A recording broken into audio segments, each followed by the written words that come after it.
Ketersediaan hunian bagi ASN ini menjadi salah satu persiapan infrastruktur untuk pemindahan IKN dari Jakarta ke Kaltim. Konsep hunian untuk ASN di Kaltim ini dipaparkan dalam diskusi virtual bertajuk Kesiapan Infrastruktur dan Perpindahan ASN ke IKN awal 2024 yang digelar pertengahan bulan April tahun 2024 ini. Diketahui untuk hunian ASN di IKN Kaltim, rumah tapak hanya diperuntukkan bagi pejabat. Sementara bagi eselon 2 ke bawah akan mendapatkan rumah susun rusun.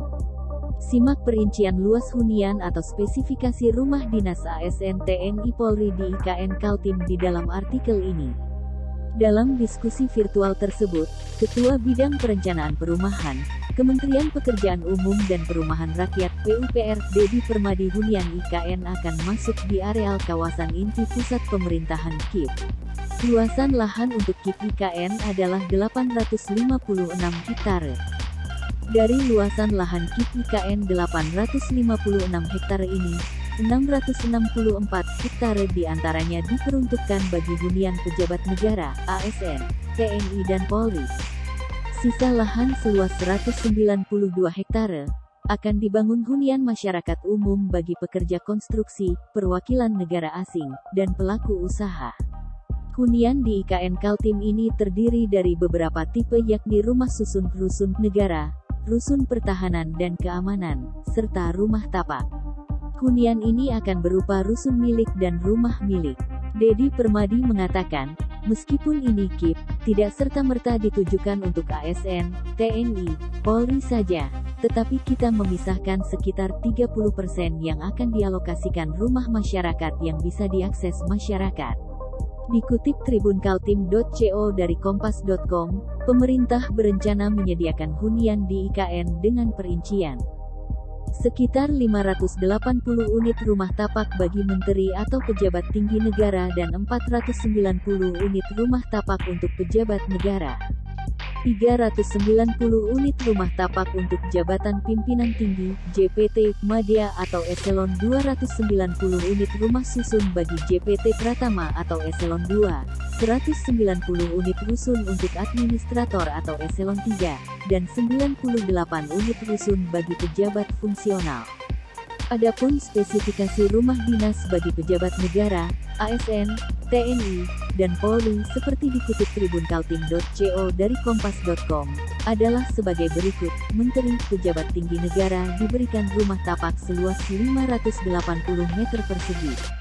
Pejabat negara diberikan rumah tapak seluas 490 meter persegi. JPT Madya Eselon 1 diberikan rumah tapak seluas 390 meter persegi. JPT Pratama Eselon 2 diberikan rumah susun seluas 290 meter persegi. Administrator Eselon 3 diberikan rumah susun seluas 190 meter persegi.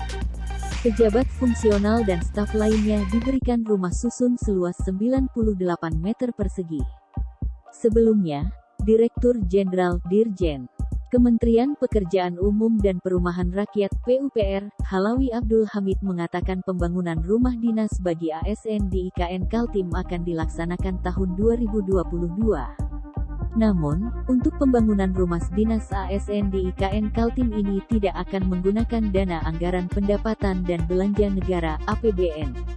Dana pembangunan rumah dinas ASN ini akan menggunakan konsep kerja sama pemerintah dengan badan usaha KPBU. Demikian pernyataan Dirjen Kementerian PUPR, Halawi Abdul Hamid dalam rapat dengar pendapat RDP dengan Komisi V DPR RI, Rabu, tanggal 9 Juni tahun 2021. Khusus perumahan tidak pakai APBN, rumah dinas nanti kami menggunakan KPBU dan swasta murni. Ini arahan dari Bapak Presiden, jelas Halawi seperti dikutip tribunkaltim.co dari kompas.com.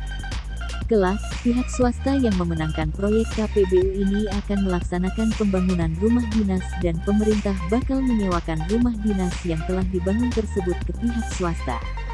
Halawi menjelaskan, rencana alokasi pembangunan rumah dinas bagi ASN di IKN pada tahun 2022 sebesar Rp6,71 miliar untuk membangun 2.132 unit.